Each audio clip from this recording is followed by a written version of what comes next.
Rahul Karan, Delhi Pradesh Congress Committee में delegate ward number 21।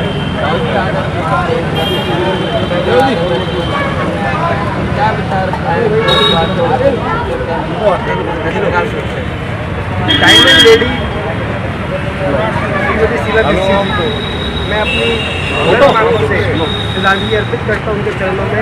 और 15 साल के अंदर जो विकास शीला दीक्षित जी ने दिल्ली के अंदर किया, या वो हॉस्पिटल हो, या वो स्कूल हो, या वो फ्लाईओवर्स हो, या मेट्रो हो, जो भी सुविधा दिल्ली के अंदर हुई वो 15 साल शीला दीक्षित सरकार में हुई।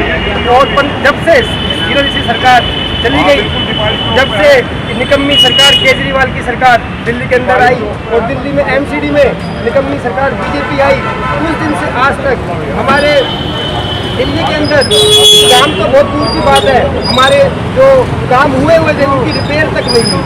तो ये बहुत शर्मनाक बात है। आज दिल्ली शीला जी को याद कर रही है और मैं अपनी तरफ से, अपने परिवार की तरफ से, दिल्ली प्रदेश कांग्रेस कमेटी की तरफ से मैं श्री चरणों में अपने श्रद्धा सुमन अर्पित करता हूँ। और मैं इन्हीं सभी शब्दों के साथ जय हिंद जय भारत। अब हमारे बीच भाई राजू यादव जी हैं, वो भी और पूरी दिल्ली याद कर रही है।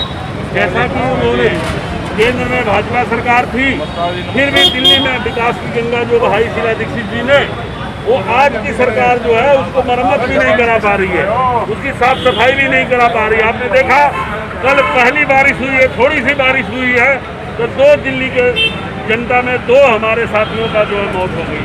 ये बहुत ही शर्मनाक है। और आज दिल्ली की जनता याद कर रही है शीला जी को कि अगर शीला जी और कुछ दिन हम लोग के बीच में रहती तो आज ये दिल्ली जो से बदतर हालत हुआ है इससे और बेहतर बनती। आज आप देख रहे हैं जो भी विकास काम हुए 15 सालों में शीला दीक्षित के नेतृत्व में, उसको याद करने का दिन है। और हम याद कर रहे हैं, दिल से याद कर रहे हैं और मिस भी कर रहे हैं शीला जी को कि आज होती तो दिल्ली की स्थिति क्या होती। आपने देखा कोरोना महामारी में, दंगे में, ये जो सरकारें बैठी है कान में अपनी रुई डाल के बैठी है, जनता की त्राई जनता जो भूखे मर रही है, पैदल घर जा रही है, उनको जरा भी चिंता नहीं है। इसलिए हम आज शीला जी को याद कर रहे हैं और जब तक ये दिल्ली रहेगी शीला जी को याद करती रहेगी।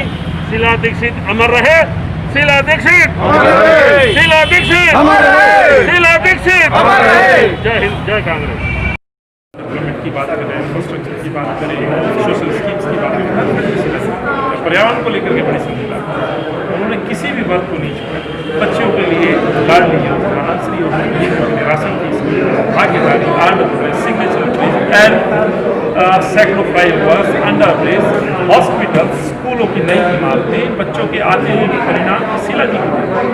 शीला जी को हम आधुनिक दिल्ली की निर्माता के हमने पूरी दिल्ली से लगभग 400 जगह बुनियाद की कार्यक्रम शीला जी को याद किया। शीला जी उनके काम बोलते हैं, उनका नाम उनके काम की वजह से बोलता है। एक किसी कोने में भी चले जाओ तो आपको शीला दीक्षित जी के वक्त में बनाया हुआ सस्टेनेबल डेवलपमेंट का काम दिखेगा। इंसानियत की बड़ी मिसाल उन्होंने कायम कर दी। जब गुजरात के कच्छ में भूकंप आया, पूरा गांव बदल गया। उसे कोई वोट की राजनीति वहाँ नहीं थी, खुद डटी रहती थी धूप में वहाँ पे और देखती थी कि गांव के हर घर को ठीक से बनाया जाए। आज भी वहाँ लोग अपने घरों में शीला दीक्षित जी की तस्वीर रखते हैं और दिल से उनको याद करते हैं। राजनेताओं को इनके जीवन से प्रेरणा लेनी चाहिए कि पब्लिसिटी के स्टंट नहीं, मौन होकर सेवा करें।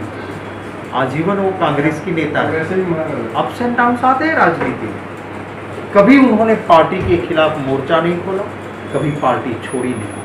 तो आजकल मेरे जैसे कार्यकर्ताओं को उनसे प्रेरणा लेनी कि जब मिले तो कांग्रेस पार्टी जिंदाबाद, पर कुछ नहीं मिले तो दुगनी ताकत से भी कांग्रेस पार्टी जिंदाबाद, वो करने वाली राजनेता थी। और आज उनके जीवन से बहुत सारी प्रेरणा बहुत सारे लोग हमारे जैसे ले सकते। सर, बिहार में विधानसभा चुनाव है, प्रभारी है, क्या कुछ तैयारियां हैं? आगामी कुछ दिनों में चुनाव है, हमारी पूरी तैयारियां हमने शुरू कर दी हैं। चाहते हैं कि जो भी लाइक माइंडेड पार्टीज है वो साथ रहे। बिहार की जनता भाजपा और जेडीयू से त्रस्त हो गई है।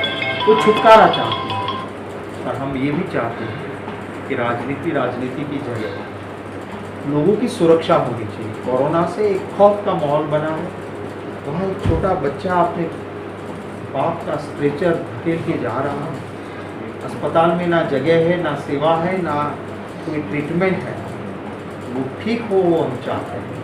और चुनाव कमीशन की ये जिम्मेवारी है। हमने तो सुझाव दिए हैं कि 1000 का एक पोलिंग स्टेशन नहीं, सिर्फ 250 का होना चाहिए, और जो भी वहाँ चुनाव हो वो ट्रेडिशनल तरीके से होना चाहिए।